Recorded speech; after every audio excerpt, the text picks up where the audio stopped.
Bonjour à tous, chers compatriotes, vous tous qui nous suivez sur www.tchangou.com, la web TV, la culture de l'excellence. Je reçois pour vous aujourd'hui et pour la énième fois, monsieur Félix Tshisekedi Chilombo. Il est donc le secrétaire national chargé aux relations extérieures de l'UDPS. Eh bien, nous allons parler des sujets majeurs, en tout cas de l'actualité, mais dans le vif, parce qu'on commente énormément pour le moment, c'est la rencontre Étienne Tshisekedi et Edem Kodjo. Pour certains, Edem Kodjo a échoué. Sa rencontre avec Étienne Tshisekedi ou Amulumba, qu'est-ce que vous pouvez en dire?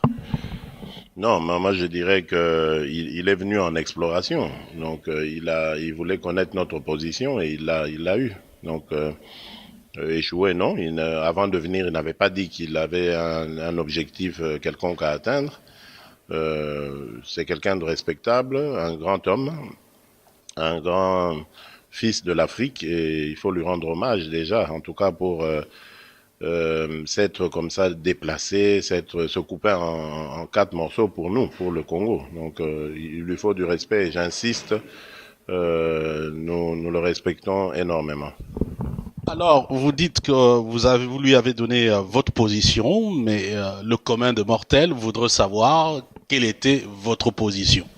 Ben, je crois que je l'ai moi-même publié parce que j'ai participé non seulement à la réunion, mais en plus j'ai été chargé de le faire. Donc la position elle est claire. Nous rejetons le dialogue proposé par Monsieur Kabila et surtout que celui-ci a été encouragé quelque part par la désignation de Monsieur Kodjo, hein, donc par le document désignant Monsieur Kodjo, qui était signé par Madame Zuma et dans lequel elle disait que c'était pour nous encourager à aller au dialogue initié par Monsieur Kabila. Ça, nous rejetons avec la dernière énergie.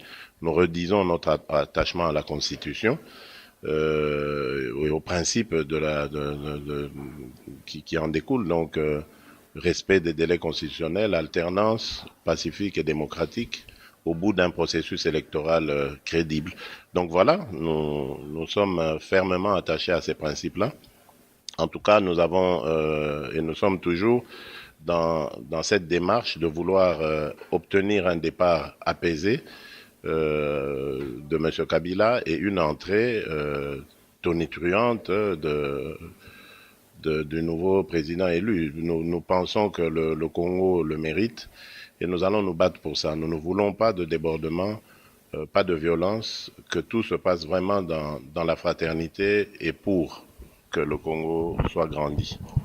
Alors, mais pour ceux qui vous suivent en ce moment ici, ils voudraient comprendre une chose. Est-ce qu'on peut considérer que désormais, au niveau des UDPS, c'est fini avec cette histoire de dialogue, ou bien, dans une certaine mesure, parce que ce n'est pas clair lorsqu'on lit justement votre communiqué, c'est comme si quelque part vous êtes toujours pro-dialogue, pour autant que ça rentre dans la feuille de route telle que initiée par vous-même ou le président Étienne Tshisekedi Wamulumba.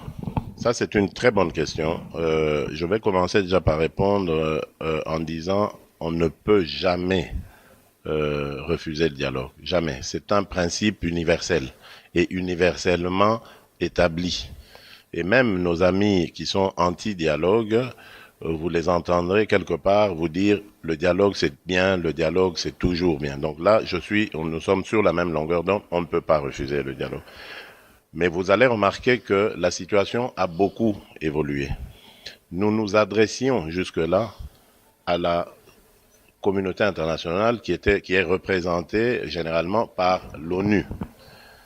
Notre président a écrit à 2 reprises et a saisi le secrétaire général de l'ONU. Nous n'avons jamais reçu de réponse véritable, ni même d'accusé de réception. Nous avons même été surpris d'entendre dans le dernier rapport de M. Ban Ki-moon de janvier dernier, nous l'avons entendu dire ou faire allusion aux 2 courriers que lui avait envoyés le président pour un peu ramasser tout ce qu'il y a comme problème au Congo. Et nous avons en vain attendu la désignation d'un facilitateur par l'ONU. Il y a eu un explorateur, M. Saïd Djinit, qui a vu les uns et les autres. Et depuis qu'il est retourné faire son rapport, on ne l'a plus vu. Le hasard a fait que lors de notre invitation à l'investiture du président Kaboré au Burkina Faso, nous avions fait le voyage avec un des adjoints de M. Ban Ki-moon, le secrétaire général Feldman, secrétaire général adjoint chargé des questions politiques, ça tombait bien, et avec qui nous avons taillé bavette pendant un assez bon bout de temps, parce qu'on a fait le voyage ensemble, et même dans l'avion, on a continué à parler.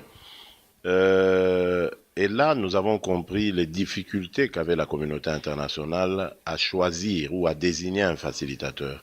Il nous faisait comprendre clairement que l'ONU ne pouvait pas engager son honneur. Une institution aussi grande que l'ONU ne pouvait pas engager son honneur dans ce que M. Joseph Kabila leur imposait comme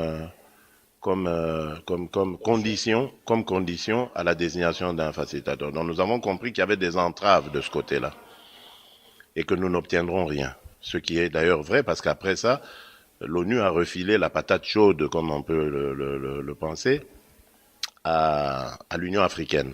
Et donc à Madame Zuma. En dépit de l'explication que vous donnez, on pourrait aussi peut-être vivre ça comme un désaveu de la position de l'UDPS par rapport à ce dialogue.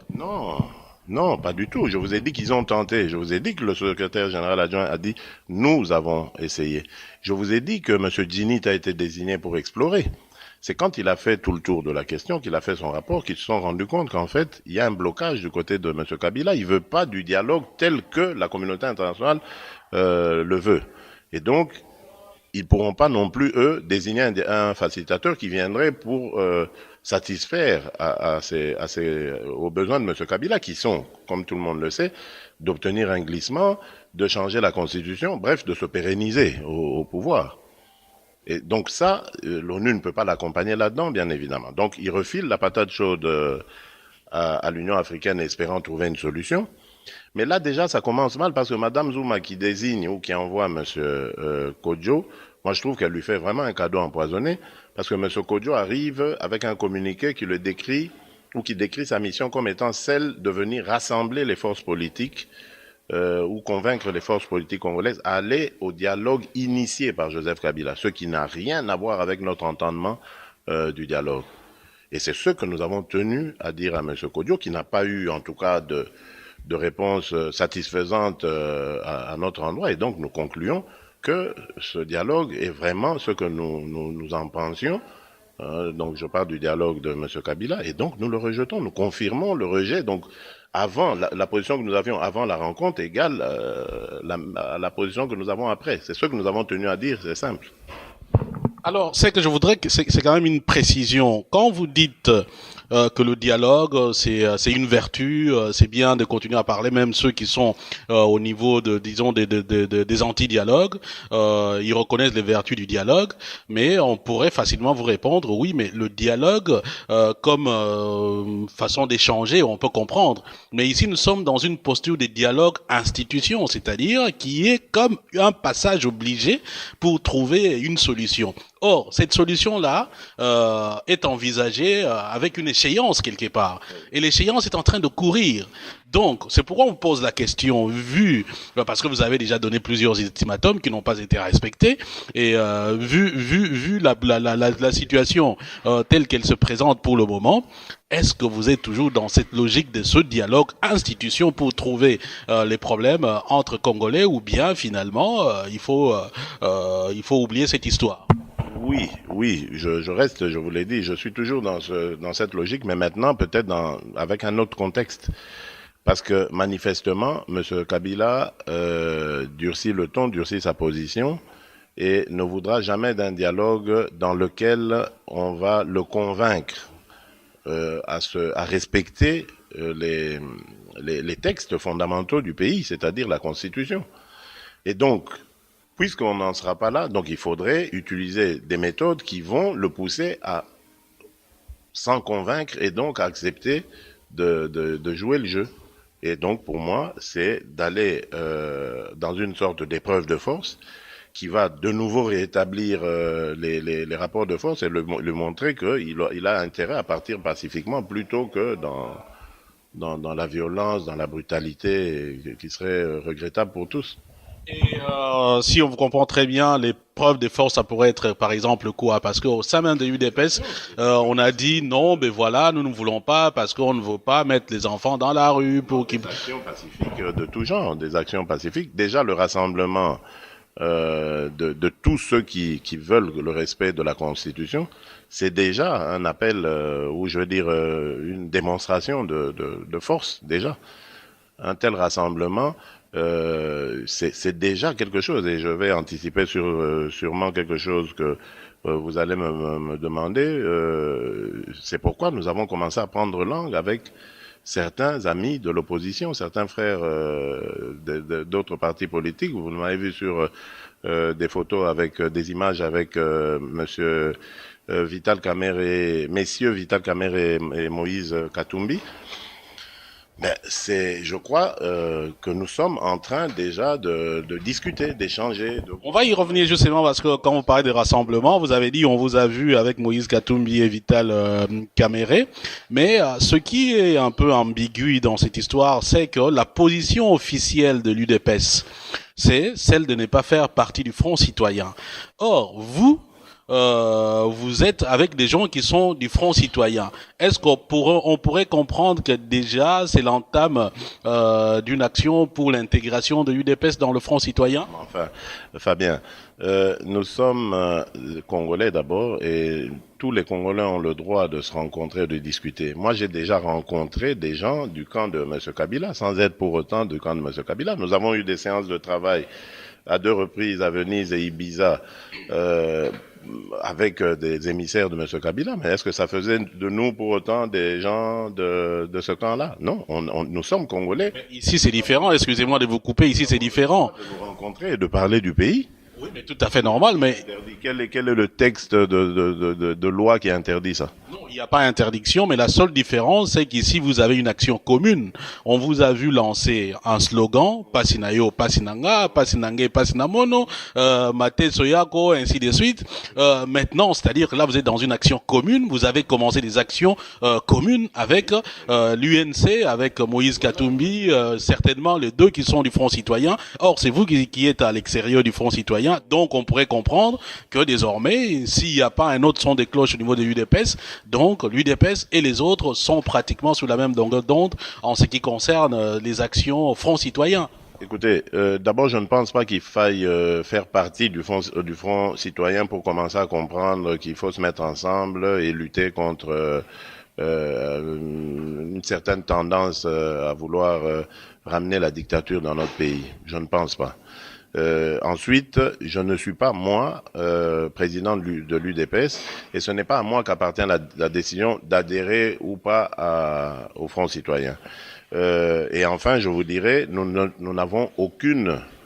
il n'y a aucune hostilité à l'égard du Front citoyen, parce que les initiateurs du Front citoyen, notamment les jeunes de Filimbi et d'autres personnalités de la société civile, je pense ici à Monsieur Paul Nsapou du FIDH, ont déjà été reçus et à plusieurs reprises par Monsieur Etienne Tshisekedi, notre président, depuis qu'il y a eu cette réunion de l'île de Gorée. Donc c'est vous dire que nous ne sommes pas du tout en rupture avec eux. Donc ils vont dans le même sens que nous. On peut avoir une convergence parallèle, chacun dans son camp, mais visant le même objectif. Donc ça, il n'y a aucun problème. Donc, on n'a pas besoin de le décréter ici. Et c'est donc pareil pour messieurs Kamerhe et Katumbi que j'ai rencontrés. C'est parce que à un moment donné, nous nous disons, ce qui nous rassemble est plus important et plus nombreux, en tout cas, que ce qui nous divise. Donc autant alors aller vers ce qui nous rassemble. C'est beau à entendre, mais en même temps, pour ceux qui ont suivi l'évolution au niveau du DPS, surtout en ce qui concerne les actions à mener avec les autres forces de l'opposition, très souvent, on vous a mis dans une situation d'inutilité marginale par rapport à la position du parti. Vous êtes allé à Gorée. Après, il y a eu un communiqué du parti que vous êtes allé à titre personnel. Aujourd'hui, vous êtes avec Moïse Katumbi et Vital Kamerhe. La première question, c'est toujours à titre personnel. Est-ce qu'il n'y a pas encore à craindre que demain nous apprenions que non, mais voilà, l'UDPS se distance de la position ou disons de l'attitude de Félix Tshisekedi par rapport à ses pairs politiques qui ont été précités ici? Bon, vous avez utilisé un terme qui m'a un petit peu étonné. Vous parlez d'utilité marginale, ça m'étonne. Le premier diplomate du parti peut être d'une utilité marginale au sein de sa formation. Ça m'étonnerait. Dans l'hypothèse où il y a eu contestation de votre engagement par rapport aux citoyens. Ceux qui ont contesté, d'abord, ils en ont le droit. Hein, je n'ai pas à leur empêcher de le faire. Et ensuite, à mon avis, ils étaient dans l'ignorance. Parce qu'à partir du moment où on sait que le président du parti se trouve en ce moment à Bruxelles, avant de faire une telle sortie, on se renseigne d'abord auprès du président pour savoir s'il était au courant de cette démarche et si, oui ou non, il l'avait autorisé. Et c'est quand on a la confirmation que le président ne l'avait pas autorisé qu'on peut dire il s'y était rendu à titre personnel et puis. Donc moi, avant de partir à Gorée, j'en ai parlé au président, je suis allé lui dire au revoir, la veille de mon voyage, et à mon retour, le même jour, après m'être reposé, je suis rentré le voir pour lui faire rapport de ce que j'ai fait. Ce que je n'avais pas obtenu de lui et que j'ai toujours dit, c'est le mandat d'engager l'UDPS dans le Front citoyen. Et je l'ai toujours dit. J'ai signé la déclaration parce que elle reprenait toutes les idées, les aspirations, enfin de toutes ces résolutions que nous avions voté, adopté, mais je n'avais pas le mandat de signer l'engagement du parti dans le Front citoyen. Et je l'ai dit dans le forum, tous les amis qui ont participé vous le confirmeront, je l'ai dit, j'ai dit, je m'abstiens parce que je n'ai pas reçu ce mandat. Certains d'ailleurs, des amis disaient, ah non, mais écoutez, laissez-le prendre quelques minutes, allez appeler le président en Belgique. Je dis non, ça se passe pas comme ça, je dois faire un rapport complet de la situation avant et puis ça se passera pas par téléphone, ça se fait pas comme ça. Donc voilà. Est-ce que ceci ne démontre pas une lutte d'influence entre le secrétariat national du parti et le secrétaire national aux relations extérieures? Non, pas du tout. Je crois qu'il y a eu simplement des maladresses. Ça arrive, c'est humain. Ce sont des maladresses. Vous savez, nous apprenons tous la politique, nous apprenons tous la technique de communication, etc. On ne maîtrise pas tout ça tous les jours. Donc, c'est normal. On peut. Et puis vous, les journalistes, on vous connaît. Hein, donc, vous avez toujours des petites questions comme ça pernicieuses. Il se pourrait que, bon, on ait taquiné l'auteur de ces propos en lui posant quelque chose qui a dû le pousser à devoir se mettre sur la défensive en disant ah non écoutez ça n'engage que Félix, etc. Donc c'est pour ça que je dis c'est par ignorance à mon avis qu'il l'a fait, parce que on ne peut pas remettre en cause une autorisation donnée par le président. Alors, vous avez rencontré Vital Kamerhe, vous avez rencontré Moïse Katumbi. Est-ce que c'est les débuts d'un partenariat politique ou bien c'est tout simplement par rapport à l'objectif de l'alternance? Moi, je ne vais pas vous le cacher, mais c'est mon avis, évidemment pas celui de l'UDPS. Oui, je voudrais que ce soit le début d'un partenariat. D'autant plus que mes interlocuteurs, eux, sont d'accord avec ce partenariat et l'offre à l'UDPS. Donc moi je crois que oui, il faut le faire. Pourquoi il faut le faire? Pas pour faire plaisir uniquement à M. Kamerhe et M. Katumbi, mais parce que je crois qu'ils ont compris comme nous que la nation est en danger. La nation a besoin que ses filles et ses fils qui veulent vraiment son bien, qui veulent vraiment que les choses changent dans le sens que nous souhaitons tous, se mettent ensemble et parlent le même langage. Parce que vous savez, je l'ai dit ici, le premier diplomate du parti, j'ai beaucoup bourlingué, comme on dit, beaucoup voyagé. J'ai rencontré beaucoup de monde et à chaque fois, les mêmes questions reviennent. Et il y a même une chose qui a commencé à me choquer, c'est qu'on parle d'absence d'alternance face à Joseph Kabila. Donc, comme si au Congo, il y avait personne qui pouvait incarner le changement, la continuité de l'État. C'est grave. Donc, on commence comme ça et on sait comment ça se termine. Ça se termine comment? Ben par l'autorisation à M. Kabila de violer la Constitution et de s'imposer contre la vie des Congolais. C'est dangereux. Donc montrons à ceux qui pensent comme ça, heureusement d'ailleurs que c'est pas encore les tout grands, hein, montrons à ceux-là qui sont complètement, j'allais dire, vraiment en train de se tromper, mais alors et c'est même du mépris pour nous, pour notre intelligence. Donc mettons-nous ensemble, montrons déjà qu'on peut parler entre filles et fils du Congo qui veulent le changement, le même langage, et avançons ensemble. Donc, pour vous, ce partenariat pour le besoin de la cause, en tout cas, est envisageable, même envisagé, si je vous comprends très très bien. Mais pour vous, bien entendu, vous n'engagez pas vos l'UDPS, voilà, à titre personnel. Mais maintenant, dans ce partenariat, à un certain moment, Moïse Katumbi avait parlé d'une candidature commune.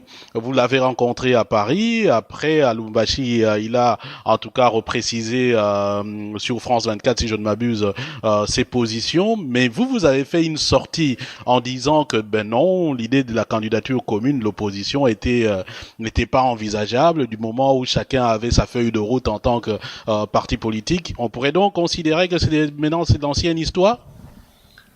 Bon, écoutez, mais c'est ça aussi l'union. Hein. Ça doit se faire dans la divergence, dans la diversité, pas la divergence, dans la diversité. Chacun doit rester comme il est, naturel. On ne doit pas embrigader les gens. Non, c'est ça la démocratie que nous voulons au Congo. Ensemble, mais dans chacun, dans leur diversité. On ne doit pas imposer aux gens. Mais à partir du moment où nous sommes d'accord avec les grands principes, c'est tant mieux. Donc pour revenir à ce problème des primaires, moi je disais tout simplement, je me posais en fait la question à haute voix en disant mais comment est-ce que ça va s'organiser?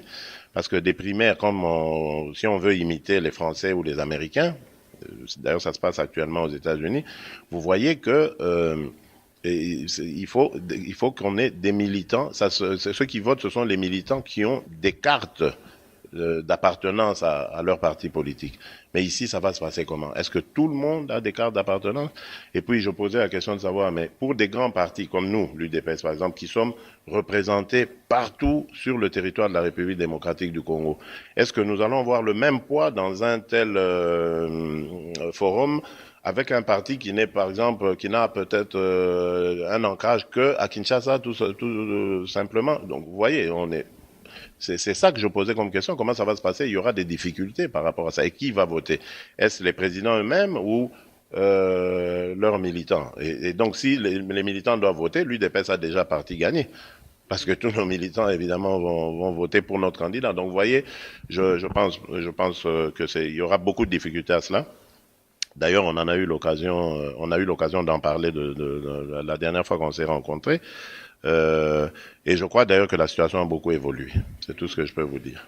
Voilà, la situation a beaucoup évolué en espérant que pour une fois, en tout cas ou cette fois-ci, il y aura pas des gens qui sont avec vous, mais qui peut-être ont d'autres agendas après. Alors, que pensez-vous du fait... Ça, vous savez, on ne peut rien contre ça. Hein. On ne peut rien. Il n'y a aucune technique, aucune précaution qu'on peut faire, qu'on peut prendre contre ça. Impossible. Nous gardons le peuple comme seul juge. Celui qui torpille l'engagement, ben il récoltera ce qu'il aura semé. Regardez dans l'histoire du pays, l'histoire récente en plus. Nous avons connu ça avec l'Union sacrée. Ceux qui ont torpillé l'Union sacrée, comment est-ce qu'ils ont terminé? Souvenez-vous? Il est en fait que le temps est en train de courir par rapport à votre feuille de route, par rapport aussi, disons, à tout ce qui est escompté par l'opposition. Maintenant, demain, après-demain, nous sommes au mois de mai, demain, après-demain, nous sommes au mois de juillet, et ainsi de suite, mois de novembre, jusque-là, il n'y a pas de calendrier. Qu'est-ce que vous comptez faire s'il n'y a pas élection en République démocratique du Congo? Je vous rappelle que selon une note interne de la CENI, annoncé dans une certaine mesure par le ministre de l'Intérieur Évariste Bochab, que la révision des fichiers électoraux commence le 10 février et pourra durer entre 13 et 16 mois, ce qui nous amène, bien entendu, en 2017. Alors, le glissement est dans une certaine mesure acté. Qu'allez-vous faire? Nous n'accepterons pas le glissement, ça c'est clair. Qu'allons-nous faire? Évidemment, c'est pas ici le lieu de dire à l'adversaire quelle surprise nous lui avons concoctée, évidemment. Mais ce qui est vrai, c'est que nous n'allons pas, en tout cas nous à l'UDPS, nous n'allons pas le tolérer. Nous n'accepterons pas de glissement, d'autant plus que ceux qui sont les auteurs de ce glissement, c'est ceux qui sont au pouvoir actuellement, qui ont tout fait pour ralentir la machine, qu'on n'en arrive pas là, et qui en fait sont en train de nous rire au nez en disant ben voilà, venez nous chercher quoi. Donc je trouve que c'est non seulement de la provocation, mais c'est même un jeu dangereux auquel ils jouent. Ils ne retiennent aucune leçon de l'histoire de ce pays et même du monde, parce que on ne s'est pas moqué comme ça tout le temps de tout le monde et pendant un temps indéfini. Il arrivera le moment où ils arrêteront de rigoler. Et c'est ce que nous voulons leur éviter. Maintenant, eux, ils pensent que nous les détestons ou que nous les combattons, mais ce n'est pas vrai. Nous voulons sauvegarder la paix, la sérénité, la stabilité de notre pays. Il ne faut pas qu'à toutes les échéances, ce soit des occasions pour des occasions de deuil, des occasions de malheur, comme des blessures ou par balle, etc., ou des bagarres inter-bandes ou intertribales. Voilà, donc il faut vraiment éviter tout ça, et je pense que nous allons tout mettre en œuvre pour l'éviter, et je suis sûr que nous allons y réussir. J'espère que vous serez en tout cas entendu. Nous allons terminer parce que normalement nous avons cette émission pour au moins 30 minutes. Quelques questions d'actualité. Vous allez réagir notamment à l'annonce du verdict en ce qui concerne l'affaire Jean-Pierre Bemba à La Haye. Jean-Pierre Bemba qui est un poids lourd de l'opposition. Soyez sincères, vous voulez l'avoir avec vous comme concurrent politique ou bien vous voulez le voir peut-être écarté de la course à la magistrature suprême? Bah, écoutez, moi, ma sincérité, moi, je vous la renvoie dans mes dires. Moi, depuis toujours, j'ai dit, ce fils du pays est gardé injustement dans les geôles de la CPI. Et c'est révoltant parce que il a perdu maintenant 7 ans de sa vie pour une affaire loufoque. Enfin, je trouve que c'est choquant. Il mérite de sortir de là, et tant mieux, surtout pour sa famille. Je sais ce que c'est que d'avoir un père emprisonné injustement. Je sais ce que c'est. Donc, je serais vraiment heureux pour les siens qu'il soit libre. Après ça, bon, s'il choisit de nous rejoindre, gloire à Dieu. S'il choisit d'aller dans le camp de nos concurrents, mais c'est ça la démocratie, c'est ça que nous voulons. Que le peuple s'exprime. S'il va dans le camp de nos adversaires, tant mieux. Il peut aussi choisir son camp, un camp médian. Il est libre. Oui, par exemple, il peut. Vous savez, notre bagarre, notre combat, nous, depuis que l'UDPS est né, depuis que 13 valeureux fils de ce pays avaient lancé la fameuse lettre ouverte, et puis qui a ensuite engendré l'UDPS et tout ce qu'on connaît. Mais notre combat, c'est pour avoir un état de droit, pas un état de privilège avec une clique qui a des avantages et les autres qui sont désavantagés. Non. Nous voulons les règles du jeu, les mêmes règles du jeu pour tout le monde. Et c'est ça notre combat aujourd'hui. C'est ça que nous essayons d'expliquer à Kabila. Qu'il aura sa place dans la République de demain s'il joue le jeu. Le pouvoir, c'est pas simplement fait pour une catégorie de gens et pas pour les autres. Le pouvoir, c'est quand le peuple décide de vous l'attribuer. C'est ça que nous voulons. À partir de ce moment-là, fraternellement, nous irons à la compétition, et celui qui gagne, eh ben, ce sera une victoire pour le Congo. Nous allons tous l'accompagner, le respecter en tant que président ou présidente de la République pendant le mandat qui sera le sien. Et ensuite, on va aller à des échéances et ainsi de suite pendant des siècles et des siècles. Voilà, le pays va enfin connaître sa stabilité. C'est ça que nous voulons. Donc vraiment, pour Jean-Pierre Bemba, je lui souhaite toutes les bonnes choses, sa libération. J'espère que, en tout cas, j'aurai l'occasion d'aller le saluer, de le lui dire de vive voix. Voilà, donc vraiment, je le souhaite de tout cœur. Absolument. Alors, par rapport à l'alternance, ça sera la dernière question. En 2011, je me souviens encore vous avoir fait une proposition. Je ne sais pas si vous vous en souvenez encore. J'en ai même parlé à Vital Caméré quand il a fait une conférence à l'hôtel Ton. On s'est dit, mais parce que les hommes politiques congolais, vous ne nous faites pas confiance, est-ce qu'il n'y a pas moyen de battre campagne avec un gouvernement préformé? C'est-à-dire, on sait que tel sera président de la République, tel autre premier ministre, tel autre président de l'Assemblée nationale, et ainsi de suite. Ça mettrait le camp en face dans une situation aussi de fait accompli, parce que vous êtes déjà organisé. Est-ce que maintenant, quand vous allez ensemble comme ça, pour éviter qu'il y ait des fissures après, vous êtes garanti des postes, parce que c'est de ça aussi qu'il s'agit, il faudra pas qu'on puisse le nier, ou des rôles en ce qui concerne l'après alternance, si jamais elle a lieu, ou même bien avant l'alternance, pour que vous puissiez la conquérir en tout cas ensemble. Est-ce que vous êtes déjà garanti des rôles qui feront que, ben voilà, qu'il n'y ait pas des gens qui soient frustrés, qui peut-être vont encore danser du côté de l'autre camp? Vous savez, moi, je crois que ce n'est pas ça. C'est pas une question de confiance qu'on se fait. Oui, il y a peut-être de ça dans ce que vous dites, mais la vraie raison, moi, je crois qu'elle a toujours été extérieure. Pas extérieure dans le sens de la communauté internationale, mais extérieure à cet engouement qui doit nécessairement nous pousser les uns et les autres à nous mettre ensemble. Je m'explique. Euh, Très souvent, c'est le pouvoir, par exemple, contre lequel on doit se liguer pour aller ensemble le battre. C'est ce pouvoir qui organise justement la division, le, comment on va dire, la diffamation entre les uns et les autres. Il donne une telle information fausse à celui-là et puis qui est répétée par l'autre et puis hop, il y a méfiance, etc. Voilà. Le pouvoir joue sur ces clivages. Certains diront que c'est de bonne guerre. Mais je crois qu'aujourd'hui, il y a quand même une avancée. Ça, c'est pour essayer de répondre à votre question. Il y a une avancée parce qu'on s'est parlé franchement. On s'est dit les choses franchement. Qu'est-ce que vous êtes? Donc, je ne vais pas... Oui, mais je ne sais pas ici que je vais le dire. D'abord, je n'ai pas l'autorisation ni de Moïse ni de Vital pour le faire. Donc, je vais pas le dire. Mais on a discuté franchement. On s'est dit les choses franchement. Maintenant, comme vous dites, c'est une question d'honneur, de respect de la parole donnée.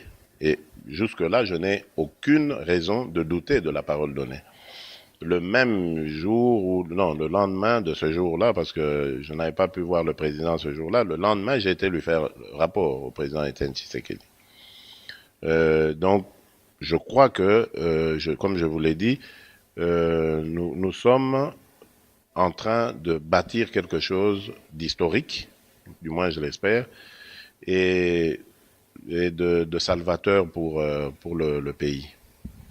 Du moins, vraiment, je dis, je l'espère. Vous l'espérez, mais en même temps, à vous entendre parler, c'est comme si ça se limite à ces trois personnes. Donc, est-ce qu'on peut comprendre que finalement c'est une affaire de Katumbi, Kamere et Tshisekedi, ou bien finalement d'autres personnes pourront venir se greffer Parce que voilà, c'est comme ça que on crée ce que vous pensez là, le manque de confiance. Pas du tout. Pas du tout, parce que les uns et les autres auront le devoir de parler à leurs amis. Et moi, je vais le faire avec nos amis. Je l'ai déjà annoncé à notre frère Lisanga, Bonganga, que je vais avoir au téléphone, je pense, si tout va bien ce soir, pour lui expliquer la teneur de tout cela. Donc, je redis encore, je crois que nous sommes en train de bâtir quelque chose d'historique et j'espère que ce le sera. C'est ce que tout le monde certainement espère, en tout cas du moins ceux qui sont au niveau de la recherche et de l'alternance en République démocratique du Congo. Monsieur Félix Etienne Tshisekedi, qu'est-ce que je dis, Monsieur Félix Antoine Tshisekedi, je vous remercie en tout cas de l'entretien que vous nous avez accordé. Et on ne finirait pas cette émission sans quand même pouvoir parler des léopards de la République démocratique du Congo qui ont réalisé un parcours élogieux au championnat d'Afrique des nations. Vous avez sauté avec comme tout le monde ou bien vous êtes de ceux qui souhaitaient l'échec pour justement mettre peut-être le pouvoir en place dans une situation inconfortable? Non, pas cette fois-ci, parce qu'il m'est arrivé parfois de le faire parce que je souhaitais pas que le pouvoir récupère ça, mais pas cette fois-ci. Cette fois-ci, j'étais content parce que moi, ce qui m'a le plus fait plaisir, c'est la joie des Congolais. C'est tout ce que je dirais. Cette joie m'a fait plaisir. Donc, ils sont restés conscients des problèmes du pays, malgré l'événement, malgré cette joie immense, cette liesse qu'il y avait, cette raison à s'oublier, à oublier même les raisons, les problèmes, leurs vrais problèmes quotidiens. Mais non, ils sont restés lucides. Et ils ont rappelé certaines choses. C'est magnifique. Moi, vraiment, j'en redemande.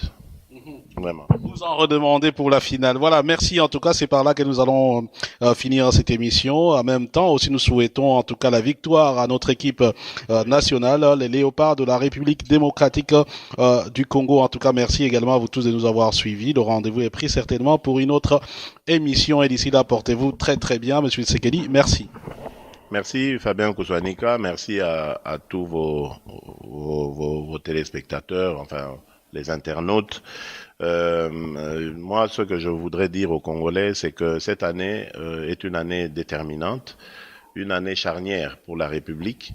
Il ne faut pas qu'on rate le virage du changement, le virage du mieux-être des Congolais, parce que par changement, si nous réussissons ce changement, c'est-à-dire une alternance pacifique, une alternance démocratique, ça voudra dire que le Congo aura fait un pas dans son expérience d'état de droit.